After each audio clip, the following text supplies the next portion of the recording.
Hey guys, I'm Tracy. This is my channel, Tracy from the Mermaid Cove. It's raining outside and we have all kinds of warnings, and so let's hope I'm not filmed getting hit by lightning. Woo, the rain is coming, y'all. Poor little animals.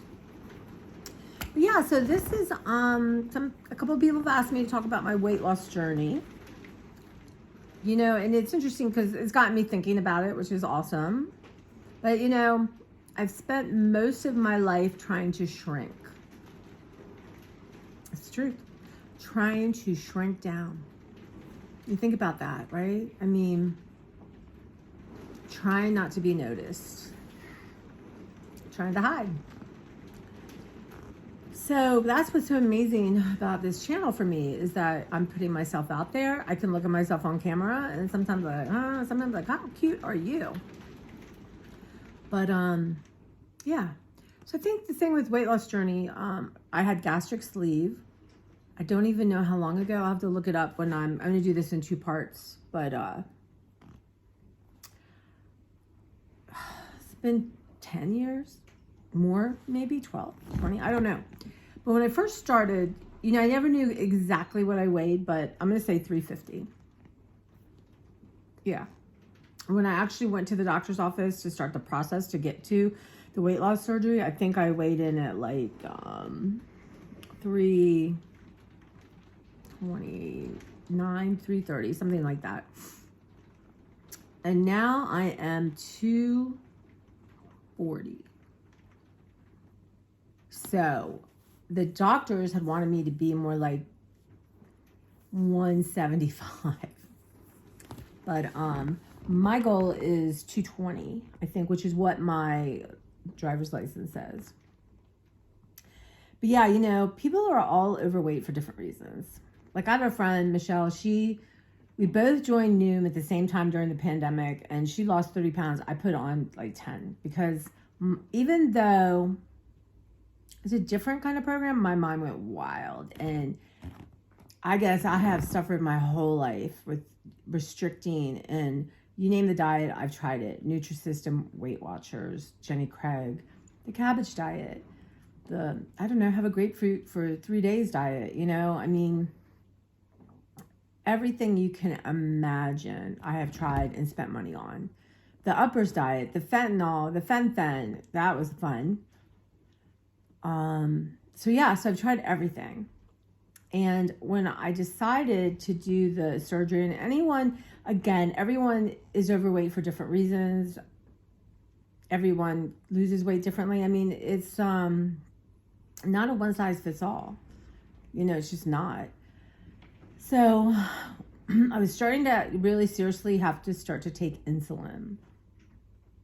And I was getting older. You know, my body is incredibly strong. It's been strong. I mean, to carry all this extra weight is strong. And I had started working out with a trainer, and it just, you know, wasn't losing the weight. So, you know, I went, and a friend of mine and we went to, you know, you go and you hear spiel and all this and that, and then you kind of start the process. It's a long process. They'll just like rush you off, to surgery. I'm going to find and put in my second part is this binder, like is that thick. You take every test known to mankind. And I think, you know, towards the end, I didn't want to do it. You start to think like, well, I can't have Coca-Cola. I was probably a Coke addict most of my life. But let me go back. So I was born a chunky girl, and cute chunky, right, when you're little. And I, you know, was definitely awkward up till puberty. And unfortunately, I matured quickly. I was like 11. I think I had my period and I had boobs. And, you know, but I was my dad was in the Air Force. They were Air Force doctors. So I always had a different doctor. And you know, everyone was eat less, exercise more, which guess what? Does not work. When you exercise, you need to eat more. So I think I dieted my way into a serious eating problem, a serious condition. I think I don't know, I just been left alone and I gotten taller, you know, and I had about, 5 years where I probably was quote unquote normal size, but I was much bigger than my friends were petite for some reason. I was just like an Amazon girl. But yeah, stuff happens. There's some sexual abuse, and I don't know. My dad died when I was 17, and you can look at the pictures and see the change in me, and I don't know. I would go back and forth and back and forth. Like, again, my whole life was always trying to shrink down, always. And I meet incredible doctors who just thought I was the one that was like a superstar. Like, you'll be the one, you're just going to do so well. And, and I do to a point, and then I don't. But at some point I started therapy, a male doctor, a male therapist, which was important to me. He taught me to love my boobs. And I was in a group therapy section, actually probably for a year and a half, with some very scary people, or, angry men, angry women. It was just very interesting, but it did change who I am in the best way possible. So I remember my therapist pushing me. I'm like, I do not want to do that. And finally he's like, just try it one time. That's all I ask. And I did, and he was right. It did help me, because I kept myself so isolated, especially from men, that, I'd built this sort of, I don't know, unrealistic view maybe. And, he told me my dad didn't do his job, which was to help me trust men. And that's what my therapist did. But meanwhile, I'm getting bigger and bigger and bigger. And, it started, I knew it was going to hurt my health. And my mom and I talked about it, because it's expensive. And it costs about, insurance pays for some of it, but I think it cost me then $5,000. And my mom borrowed it from her retirement. And then I paid it back slowly. So, but I really, leading up to, you have to, 2 weeks before surgery, you get every test known to mankind. You do. You have to talk to a therapist. You have heart. You have this. You have to have colonoscopy, endoscopy. Everything. They want to make sure that you're coming out of surgery. And I had gotten sleep apnea, and I hated the machine. I'm a wild sleeper. Like, I still need to go do a sleep study, but it's not because I have apnea. I don't know what is wrong with me, but I am a wild sleeper. So having that mask, it would wake up, the machine would be over across the room, and it was just a mess. So anyway, I investigated it and decided to go forward. And then the 2 weeks before surgery, you have to not eat. You can only have liquid. And you know what? I would say a week into it, I had like a hamburger. And I called the PA, and she's like, you're going to be so good at this, and you're going to be my best person ever, and I'm going to smooth it with the doctor, and we're going to get you this surgery. So that didn't foil that. But I can remember my mom, I was waiting to be rolled into surgery, and she always like wears her big sunglasses, and she's crying, and she's asking him 5,000 questions. But I had worked hard. Like, I had been listening to a CD. I had found this when I had my brain surgery. Bell Ruth Knappersack and guided imagery, and it was for surgery, and it's great. I just listened to it like twice a day. I'd fall asleep to it, wake up and start listening again. It was just basically like, you're in a cold room, there are bright lights, it's very busy, everyone is there to help you. It's very interesting. But I've been doing acupuncture and yoga and working out, and was determined to do the best I could. Read the books. You have to be able to keep down protein shake. Well, the ones they have are the most vile things on the planet. I still can't. Terrible stuff. So I had gone through 30 protein shakes to find the one that I liked, that my body liked, and I still drink it to this day. I have it. But you're in the hospital, and you have to do. I was like, what can I do to get out of here? But it was terrifying, really. One, I was afraid, like, who am I without food?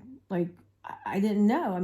I didn't realize after surgery how much of my life had been consumed by it, really. I was getting in the car to drive somewhere, and I had taken 6 weeks off work. Let me tell you something, I did not do one thing I wasn't supposed to do on that sheet. Because I did not want my stomach opening up. And what they basically do is give you like a 2-inch pouch. They call it your pouch, protect your pouch. And you have to have protein first. and then vegetables. You could only now, picture this, like a NyQuil thing, like 1 ounce of food at a time. And you'd have to drink an ounce every 15 minutes. So it's very intense. The thing I did wrong was not really incorporate walking. I should have. That's the one thing I would tell anyone thinking about doing it, is make sure you incorporate walking, because it's so important for your mental health. And just, you don't walk to lose weight, but walking makes you feel better, which makes, everything kind of go. And even now I struggle. Like, I need to go walk. I need to get on my treadmill. Actually, I think just being outside for depression and walking 10, 15 minutes is so important. And usually I've been doing it at lunch, but now I'm running to see Angela at lunch. So it's still cold in the morning, cold at night. So I've got to try to figure out something. Maybe see her after work and then walk during lunch. But even 10 minutes, I think, makes a huge difference. So anyway, so basically what happened was when people were getting gastric bypass, and that, I don't even need any research if it's like they take out a chunk, they bypass a chunk of your colon. So your body can't absorb the calories. But that, you have to be on vitamins, certain things the rest of your life. And that just was that was a no-go for me. But what they realized is they used to do it in 2 steps. So they would do the stomach surgery, the gastric, sleeve is what they call it. Then they would go do the other part. And they realized that people were losing weight just from the first part of the surgery. So that became an option. Also, my friend that went with me, she decided to get the balloon in the stomach. And it never really did work for her. It never really did. Now, you have to go to therapy, right? Group therapy, not therapy, but like a group meeting. And it was interesting because there are people there who just nothing changed for them. And there's a hormone called ghrelin. And what it does is it tells you you're hungry, and you eat, it turns off, right? And leptin is the thing that lets you know you're full. So a lot of people who never are hungry and eat, I think there's something wrong with their leptin. But when they remove the stomach, they remove all the ghrelin. So I literally was not hungry. I did not think about food. I was shocked at how much I realized I thought about food. Like, I would get in the car, well, am I going to get a Coke? Am I going to get this? Or I had no idea. And the ghrelin was gone. I just didn't care. It was like, it's like, are you telling me hormones have been the biggest part of this? Right? It wasn't like eat less, exercise more, and try to not have hormones, telling you. So biology is a huge part of it. Now, not for everyone. Like my friend that was very successful with Noom. She didn't have a food issue. She was just kind of lazy eating sandwiches and chips. And when she turned everything around, it didn't bother her. It was easy for her. That's how you know when you don't have a food disorder or issue. But yeah, it was crazy. And everything I read, it said some people never lose it for whatever reason. And there were people in that like group sessions that had not lost it. Like, were hungry the minute they came out of surgery.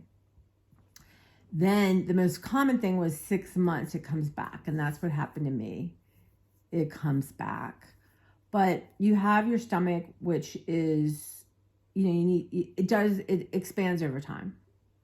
So your whole thing is to protect that pouch and not have it get too big. One of my problems is carbonation. I don't want Coke at all anymore. I was really probably overweight because of Coke.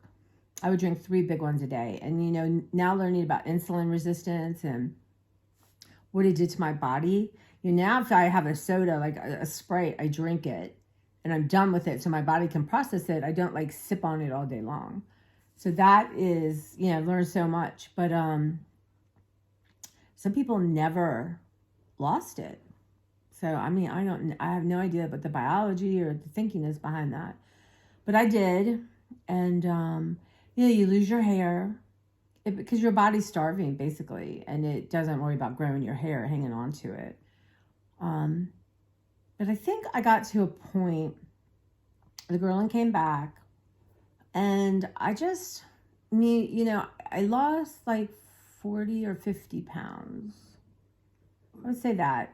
And then I sort of got stuck. So I was much healthier. I didn't need insulin. Pretty much after that, if you're a diabetic, you don't need any medicine. I take a little bit of blood pressure medicine, and that's, other than like medicine for my depression or, my thyroid, stuff like that. I don't really take anything else. I don't take cholesterol or that kind of stuff. Though my numbers have creeped up a little bit. So I'm going to have to, oh gosh, I need to work on that. But yeah, so it's very strange. And some people start drinking, some people start shopping, some people start having sex all the time. It's a whole different, well, it's different for everyone. Everyone's so different. But that behavior doesn't necessarily go away. It's just rechanneled.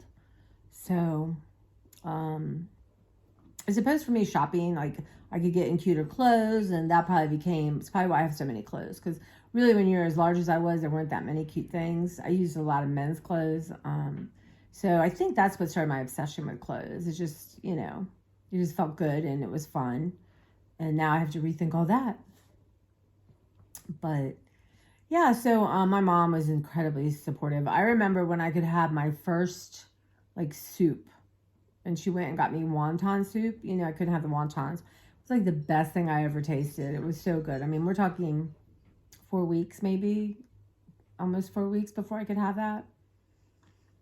So yeah, and that, it's still there. It still works, especially, when my mom got sick and died, that like 3 months I couldn't eat, and then made my stomach shrink up, and then I didn't want to eat.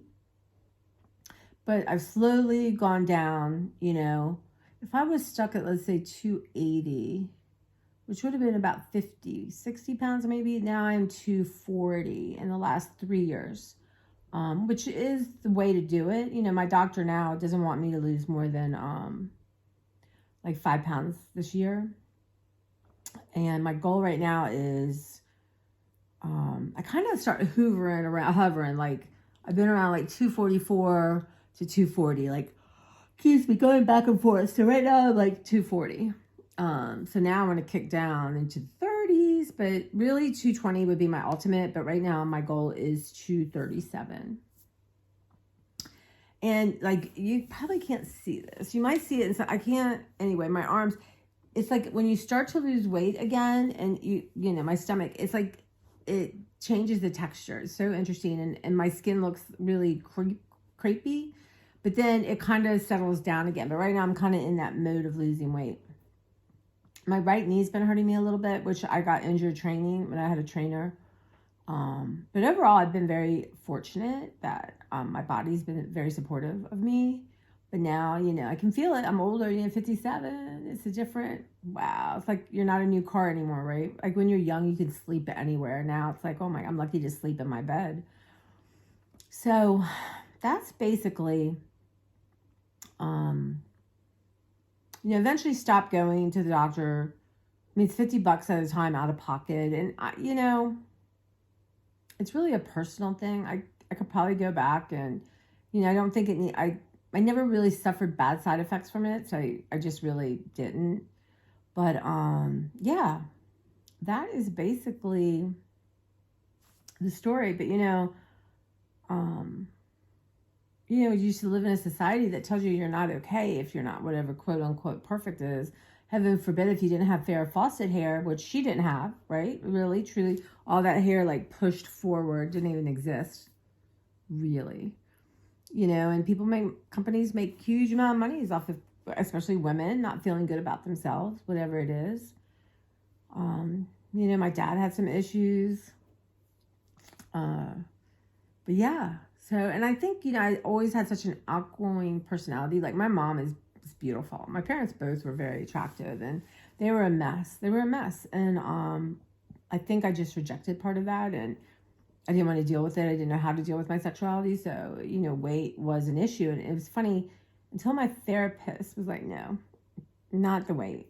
Trust me. He said, men like all size women. He goes, your welcome mat is not out. And men don't like, to feel like they're going to not get anywhere, I laughed. He's like, your welcome mat is not out. And he was so right. It was so true. But yeah, that is basically it. But I don't, it's just, I see people and say, well, do this and that. It's so personal. I do know moving is so important. I do know that, like I drink my protein shake a lot because it keeps my blood sugar level. And, like right now I've had a little too much, Sprite. So I'm just not going to have it for the next couple weeks because of, my situation with my friend. And but usually I can have a 1 or 2 bites now of things. Like there's some things that like that cinnamon bread at Trader Joe's I can't have. I can feel literally my brain lighting up. Whatever that combination is in my biology, woo, it is crazy. Like I tried something from Aldi. No, it was Aldi, it was Lidl's, the cheese bread. And it was the same thing. My brain was like, oh, let's get some more. And I thought, okay, that's a sign to stay away from it because it has literally a biological effect on me. So, yeah. I'm going to add to this. I've got some pictures and I just want to show you this book that I had because, I know people think, wow, you took the easy way out. No, I really didn't take the easy way out. There's no easy way out. There isn't. I don't care what you do. There is no easy way out. And if it's a hormonal biological problem, why would you not use medicine to help you? I've never understood that. My mom was so great. She never made me feel bad or, she knew how hard I tried and I did try hard and how tough I was. And it's very hard to damage your self-esteem when you just cannot overcome something. And it's basically the world says, well, it's your fault. You're lacking willpower. You're just lazy. You're this, you're that. And to come to find out it's hormonal, in my case, hormonal. That ghrelin, they will one day. And of course, not everyone is overweight because of that hormones out of control. But one day they will have something that controls that. And for me, it's a game changer. But so definitely my stomach's bigger now. But if I go and I don't eat for a while, or a lot, it will shrink up. Totally percent. Well, like even everyone's stomach does that. But it can be hard. Like I can't eat late at night. Like really, I should not eat past 8. Because if I lay down, it's like right here. Like it's the worst. The bile comes up. It is awful. And I have to kind of sit straight up. I never really threw up a lot because I was careful, but shrimp I could not eat. I would throw it up. And you have to chew your food like 25, 30 times because your stomach does not have teeth. Did you know that? And you have to always like a liquid so it's easy. And again, you want to eat, protein first, vegetables, and fat. And, so if you only can put that much in you, you better make sure it's healthy because your body needs it. But I've tried to recalculate in my brain, what is the end game for me. And, I have come so far that I can be on camera. I can look at myself and, I feel like my skin has aged a lot since my mom died.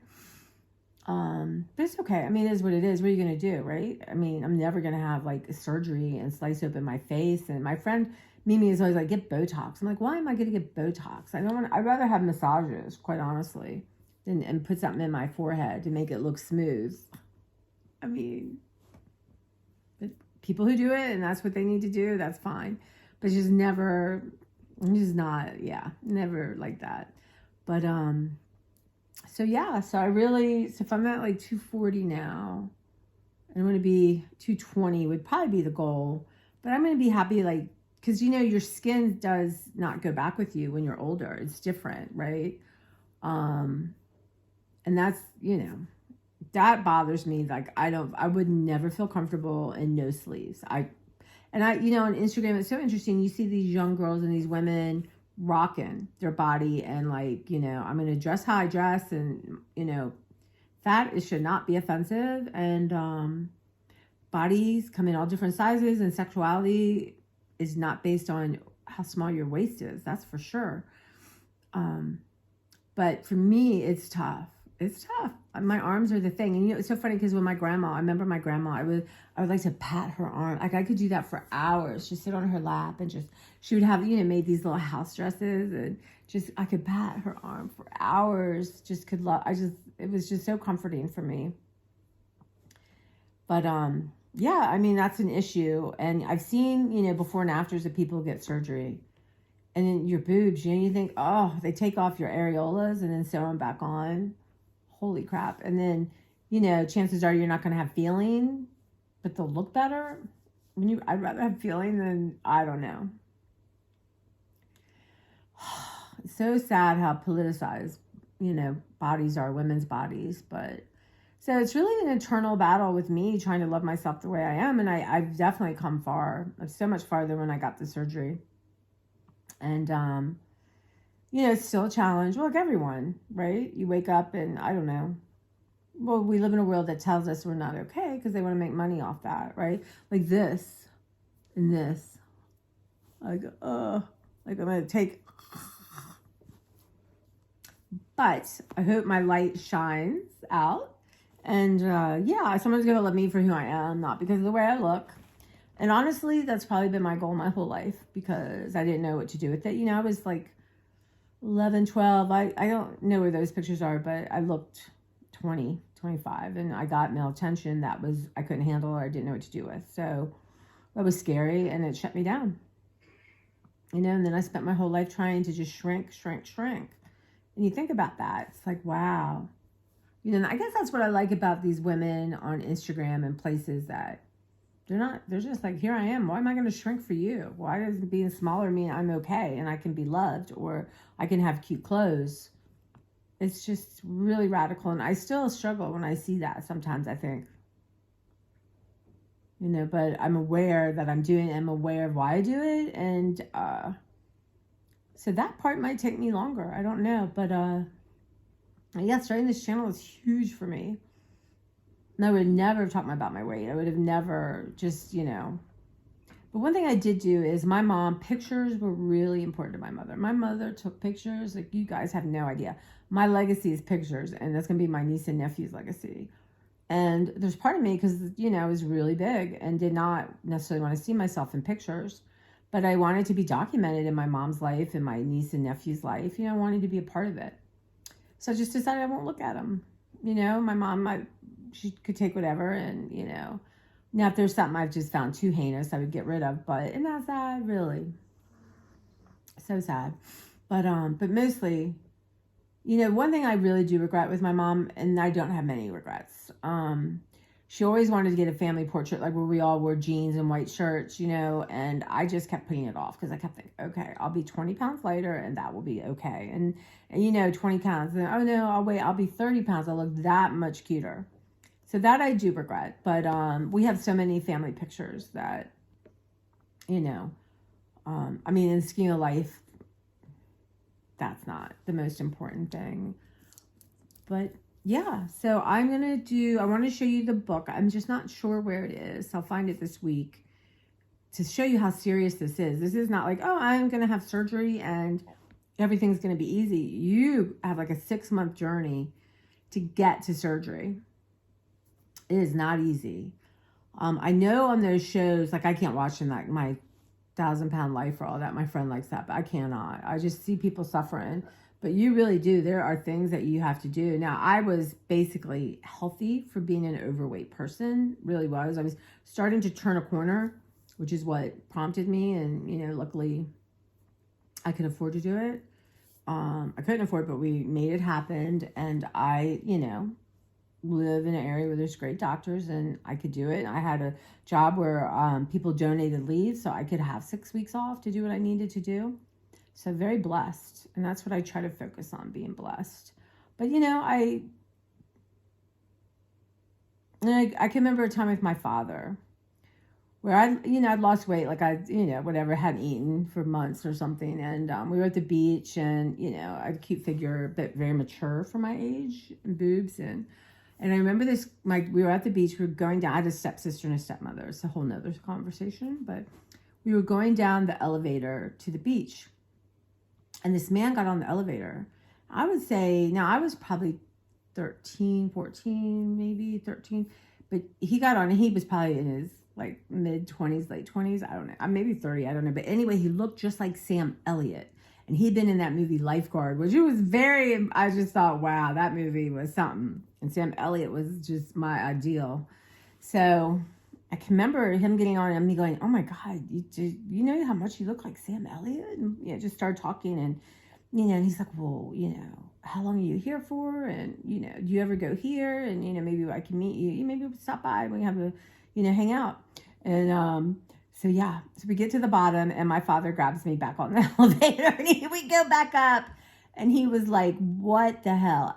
And, he made me feel bad. Like, I just had a good personality, and I was curious and still am and interested in people. And I can remember my mom telling me, and my mom, I'm not just saying she was gorgeous. She was gorgeous, very gorgeous, and had a great personality too, and always getting in trouble. But she would say, one day she realized like she could be on the bus and be nice to people and they wouldn't take it the wrong way because she had aged. And, but I just, my stepsister was like, what the hell is wrong with you? But I wasn't trying to do anything. I was just curious. He looked like Sam Elliott, and I don't know. And I did end up, somehow my father let me out of the room, and we did end up at the place, and he was very attentive. But, it was like, oh, let's go take a walk on the beach. And my stepsister's like, no, we're not going to walk, Yeah, always situations like that. Lots of them that I don't know, the thing I wanted to do for my niece and nephew was talk to them about, situations and like this might happen. I always told my niece, if you're in a situation and you're uncomfortable, start pretending like you're thrown up. Just start throwing up, pretending like you're thrown up. People don't like that. People, just like, this might happen. You should do, actually, how do we prepare people if you don't talk about what could happen? Like if you're in you're in a situation and someone's calling you this or that, or you're cold or whatever, trying to force you to do something you're not comfortable with, then, and people freeze and women freeze. How many women get on, I cannot remember the statistic, but how many women get on an elevator and get attacked when their instinct was not to, but they didn't want to hurt someone's feelings. So not good. So so it's all tied up. And again, everyone is overweight for different reasons, and everyone's journey is different. And I know there are going to be people who, well, not this because I don't have that many followers, but people who have had the surgery and have not done well. As a matter of fact, Angela's friend, Angie, is with her. When I saw her, I knew who she was. I felt like I knew her because Angela talked about her, but we never socialized. We were never around each other. But I must have been like, before surgery, I'd seen her, and she said to me, wow, you look so good. And she said, I know so many people have had it and have put all their weight back on. And she said, you look amazing. I'm so happy for you and proud of you. And, you look healthy and you're full of life. And you stop, right? I thought, wow, I had forgotten about it. And and I am. It was terrifying to do for me. I didn't think it was an easy answer. I thought it was terrifying. I thought, well, if I can't eat, who am I? Or if I knew that it was beyond just the hormonal part in the body. It was a need. But, you do get all the tools. They give you everything you could need. You still have to do the work, right? And even I think people have just I know people have gotten really sick and have lost weight and aren't healthy, So it's just so many things that can go on, and you really have to decide for yourself, but it is hard work. And it felt like to me like I was going to be put in this box, and there's just no getting out. I was going to have to deal with everything. And it was like that a little bit, but also, but I had done hard work on myself. I've been in therapy and dealt with some issues, and I had a great therapist. He's still great. He still calls me on my birthday or Christmas. And because he was like a dad to me, and this group therapy thing was harder than crap. I can't tell you how terrifying I was most of the time. I did it, and I'm reaping the benefits of it. So now my next phase is maybe, I don't know, if trusting enough that I can, I've had men in my life, but this last one really taught me to appreciate my body, because he did. but you know, you want maybe a full package, and that I don't know about. But not everyone, I don't know if everyone was born to have that. I don't know. I mean, I just never felt like I needed children, and you know, I just couldn't, I still can't imagine like committing myself to someone. It just seems too scary. But who knows, right? You know, I'm not looking necessarily for it, but I'm trying to have my welcome mat out a little bit. And, you know, of course, COVID's been just, you know, geez Louise, talk about ruining a girl's social life. But yeah, so I will, I don't know, maybe I'll just post this soon, and then I'll, no, I want to tag that book on here and just show you. So, and anyone who has questions, feel free to ask me. And if you want to DM me on Instagram, it's Tracy from the Mermaid Cove. I can be a little bit more, you know, personal, I guess. Not that I'm not personal, but yeah. So it's a thing. But I don't know, and just be kind to everyone, because everyone, whether it's people who need to lose weight or gain weight or have a chronic illness, or we just all need to be appreciated and loved for who we are. And of course, that starts with yourself, right? And that's been, I guess, I don't know why I'm here, is to learn that. I don't know why. I mean, to really learn it and to feel it. And, you know, right now in this process of letting stuff go, my mom's stuff, my stuff, to make room, you know, for another person to live here, for a roommate to help me economically, I need it. It's been very, I don't know, enlightening, painful, many things. And, you know, but I think the thing I realize is I'm just not as kind and compassionate to myself as I need to be, as I want to be. But but to feel that and not beat yourself up over it, that's tricky, right? So, yeah. So I'm just trying to, I have a great sense of humor. I mean, really, humor has been my superpower. And now I'm just really, I've always had a sense of humor about myself, but there's a different kind of humor. But I'm just trying to like, oh my God, what did you just say? What did you just think? That's what? So challenging your thoughts, right? And become the observer. That's what's fascinating. Like, I wore a shirt yesterday, and it comes up here, right? So this part, because I have lost some weight, looks different. And I don't know what the word I could use, but it doesn't look good to me. I should look at how great my arms are, and because it's a thing. It's a thing. So, yeah. Anyway, I will show my book, and I have some photos to share. And but really, when you get that surgery, it's like that, right?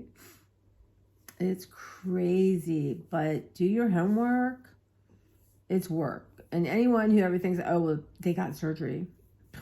Are you kidding me? It's like a nightmare leading up to it, trying to be brave enough to have it, to alter your body, and then to, you know, not cover up everything you're feeling. It's a lot. And unfortunately, I don't know what the statistics are. I know, like, I have a friend who I think she had the whole thing, and she's thin, you know, and actually from my mom's recipe box. And, you know, I think, well, how come you didn't get that thin? You know, I'm like, well, because I don't know if I could have been on this planet that thin. I don't know if I can. I really don't. So, yeah, it's a mixed bag, like all of life, right? But I thank you guys, and those of you who asked. I hope this kind of answers your questions, or, you know, what you're curious about. And again, I'm open to answering any questions. And yeah, so I'm going to but I'm going to film the other part. My goal is this week, and then get it up by the weekend. So thank you guys, and I appreciate you so much, and I'll see you soon.